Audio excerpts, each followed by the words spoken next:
Ben şimdi Türk televizyonlarında ilk defa bir şey yaptıracağım. Bülent Hanım'a. Evet, hiç. Yani yok, tarihinde de. Bu zamana kadar da olmamış hiç. Kürtçe okutacağım ona.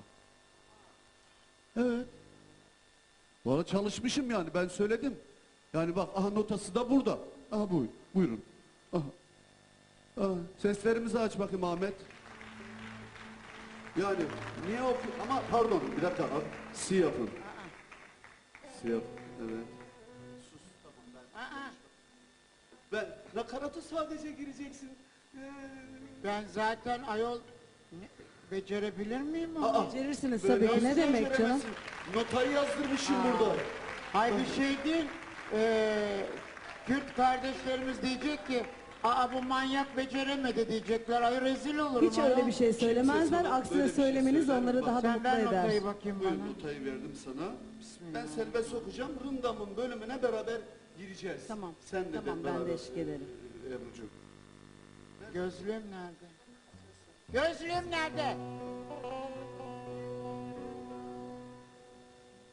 Ağır ketiye dönemin Hevnake ve çavemin Ağır ketiye dönemin Hevnake ve çavemin Çıma düşmün dur keti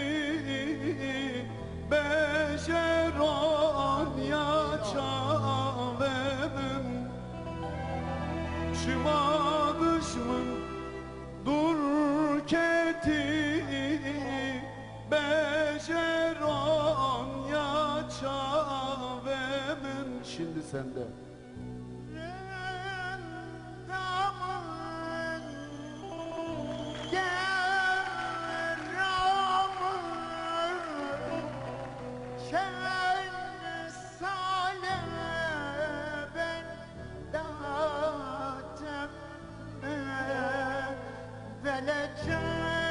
Allah'ını severim.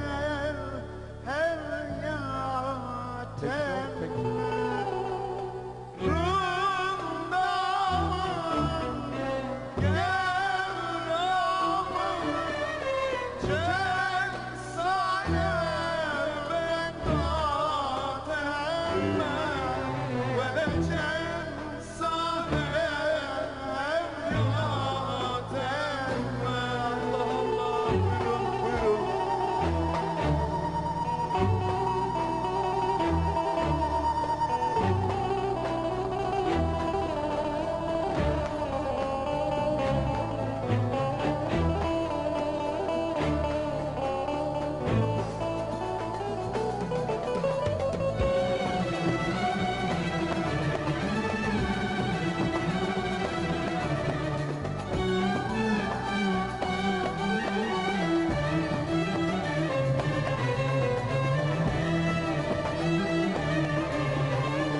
Ne Üç kere, yaptım? üç kere, İçine ettim mi? üç kere. Vallahi kusura bakmasınlar. Olmaz mı ya? Var mı böyle bir Süperdi. şey? Notayı Harikaydı. okuduğum Buyurun. kadar artık. Olduğu kadar. Mühim olan gönüller olsun. Herkesin gönlünü etmek.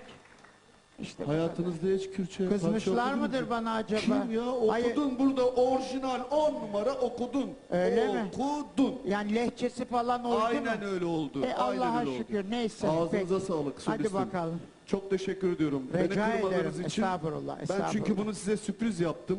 Böyle notasını yazdırdım. Dedim ki inşallah Bu arada kızmaz beni biraz bana. da imtihan mı ettin acaba? Karın Estağfurullah, atabiliyor mu? estağfurullah. Ne haddime? Estağfurullah. Benim ne haddime? Bülent Ersoy'u imtihan etmek imkan var mı yani? Bir divayı. imkan yok. Eşsiz bir daha olmayacak. Bir tane var. Gerçekten öyle. Bir tane var. Var olun. Eksik olmayın.